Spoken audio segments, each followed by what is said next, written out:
Assalamualaikum warahmatullahi wabarakatuh. Apa kabar, sobat pelajar? Ya, semoga tetap diberikan kesehatan, rezeki yang berkah dan berlimpah. Semoga kita tetap di dalam lindungan Allah Subhanahu wa taala.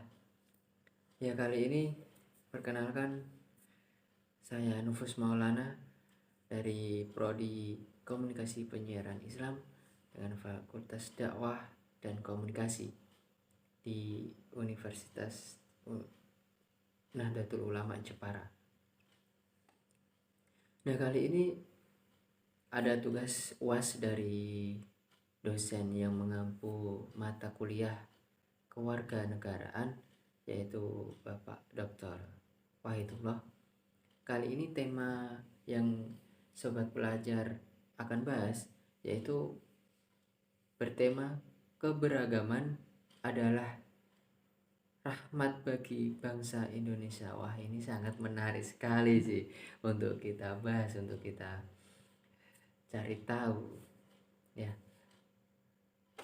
Baik teman-teman, sobat pelajar, sebelum kita menuju ke topik pembahasan yang secara mendalam nih, alangkah baiknya kita nyalakan nih lonceng dulu dan kita klik tombol subscribe yang ada di bawah itu, lalu kita klik like, dan kalau boleh di share ke teman-teman semua ya. Semoga apa yang kita bahas kali ini ada manfaatnya dan berkah untuk kita dan untuk semuanya. Oke, baik, terima kasih atas tombol subscribe-nya dan like. Jangan lupa ya di komen agar sobat pelajar tambah greget membuat konten-konten yang terbaru. Dan jangan lupa dinyalain itu loncengnya biar nggak ketinggalan. Oke, baik, kali ini kita akan membahas tentang keberagaman adalah rahmat bagi bangsa Indonesia. Sebelum kita menuju yang lebih dalam, kita cari tahu apa isi keberagaman itu. Keberagaman, banyak orang yang mengatakan keberagaman adalah bagian dari identitas bangsa, khususnya bangsa Indonesia. Banyak sekali yang menjadi faktor penyebab munculnya keberagaman. Memahami keberagaman adalah kemampuan yang penting dan juga harus dimiliki bagi setiap warga negara Indonesia. Keberagaman menjadi bagian yang sangat penting yang tidak dapat dipisahkan dalam masyarakat multikultural. Dan banyak juga faktor-faktor penyebab terjadinya keberagaman di Indonesia. Faktor pembentuk keberagaman di Indonesia ya antara lain kondisi bentang alam, dari letak wilayahnya yang strategis,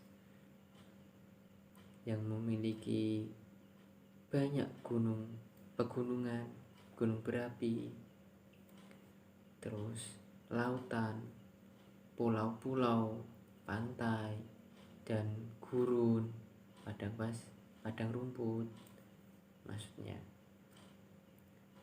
Dan perbedaan pasti akan terjadi, akan muncul di setiap wilayah karena beragam dan banyak dari segi wilayahnya ini berbeda.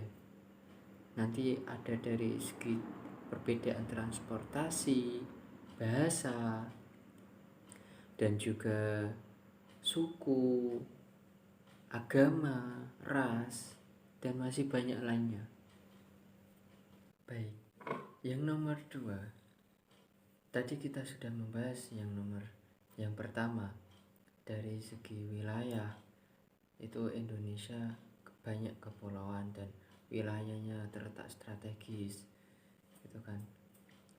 Yang selanjutnya nomor 2 yaitu kondisi iklim. Nah, ini juga mempengaruhi kondisi iklim. Lalu sejarah. Nah, sejarah dari masyarakat Indonesia ini itu sangat mempengaruhi keberagaman. Lalu ras, bahasa nanti akan muncul dengan sendirinya karena perbedaan yang tercipta dari keberagaman tersebut. Nah, meskipun kita ada perbedaan dalam keragaman maupun keagamaan, nah perbedaan tersebut kita harus mewujudkan persatuan dan kesatuan bangsa dengan semboyan Bhinneka Tunggal Ika untuk memupuk sikap toleransi, menumbuhkan sikap nasionalisme. Jadikan perbedaan keagamaan, keragaman itu menjadi permasalahan yang menjadikan perpecah belahan di antara bangsa dan masyarakat Indonesia. Dan Indonesia itu terdiri juga dari budaya, dari segi budayanya terkenal. Dan dari segi budaya kita menjadi menyambung.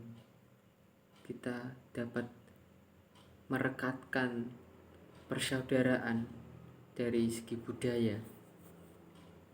Dan kita selanjutnya membahas tentang rahmat bagi bangsa Indonesia. Apa sih rahmat itu?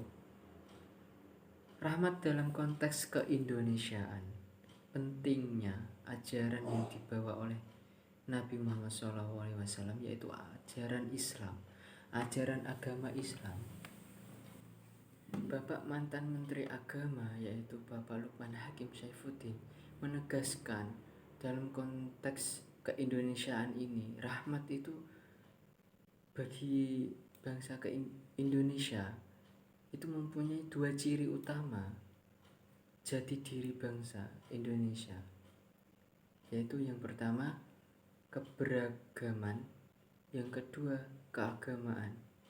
Nah, hampir mirip tapi berbeda sekali, sangat berbeda sekali. Keberagaman teridentifikasi dari kondisi bangsa Indonesia yang sangat heterogen dan majemuk di berbagai aspek. Adapun keagamaan itu menunjukkan sisi religius yang melekat pada bangsa Indonesia itu sendiri, di mana menjadi orang Indonesia pada hakikatnya adalah menjadi orang beragama.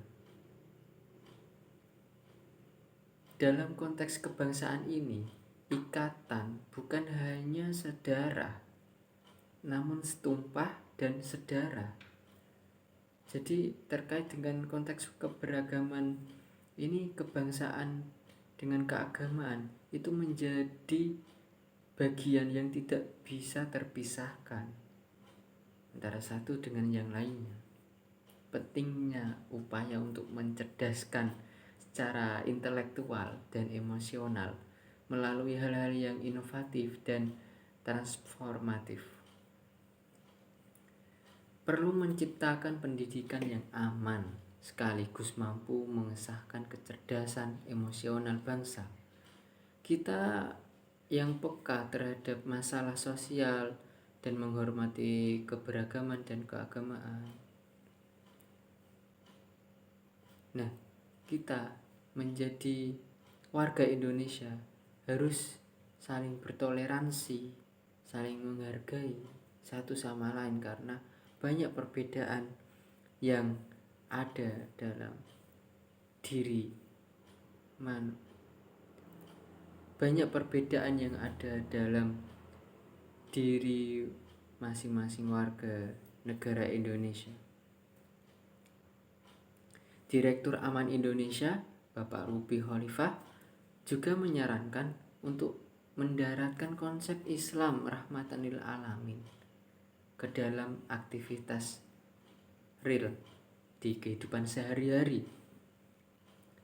Bicara perdamaian itu tidak bisa abstrak, harus ada yang terkait dengan kehidupan sehari-hari. Oke, baik. Jadi banyak sekali pelajaran yang dapat kita ambil dari berbagai perbedaan keberagaman, kebudayaan dan keagamaan ini ya. Di bangsa Indonesia sendiri itu kan banyak sekali ya ragam-ragam budaya. Nah, salah satunya ya untuk diri kita tambah menumbuhkan rasa toleransi, rasa kasih sayang terhadap sesama meskipun kita berbeda, dan juga dapat menambah pengetahuan kita tentang berbagai kebudayaan dan keberagaman yang ada di Indonesia ini. Oke, baik, terima kasih. Mungkin hanya sedikit saja yang sobat pelajar sampaikan tentang pembahasan keberagaman ini. Ya, semoga bermanfaat dan menambah pengetahuan. Semoga berkah, dan terima kasih untuk teman-teman semua yang sudah subscribe, yang sudah like, dan sudah menonton. Ya, kita bisa mengamalkanlah isi dari pembahasan tadi. Semoga dengan perbedaan kita tidak terpecah belah, namun dengan perbedaan kita semakin erat, semakin menyatu dan mengukuhkan satu sama lain. Hanya itu yang bisa saya sampaikan. Mungkin hanya itu saja yang bisa sobat pelajar sampaikan. Apabila ada kesalahan, kekeliruan dan kurang nyaman gitu, minta maaf sebesar-besarnya. Wallahu muwaffiq ila aqwamit thoriq. Assalamualaikum warahmatullahi wabarakatuh. Semoga kita diberi umur yang panjang, bisa bertemu lagi di konten selanjutnya, di pembahasan selanjutnya. Ditunggu saja. Jangan lupa nyalakan lonceng biar tahu update dari sobat pelajar. Assalamualaikum warahmatullahi wabarakatuh.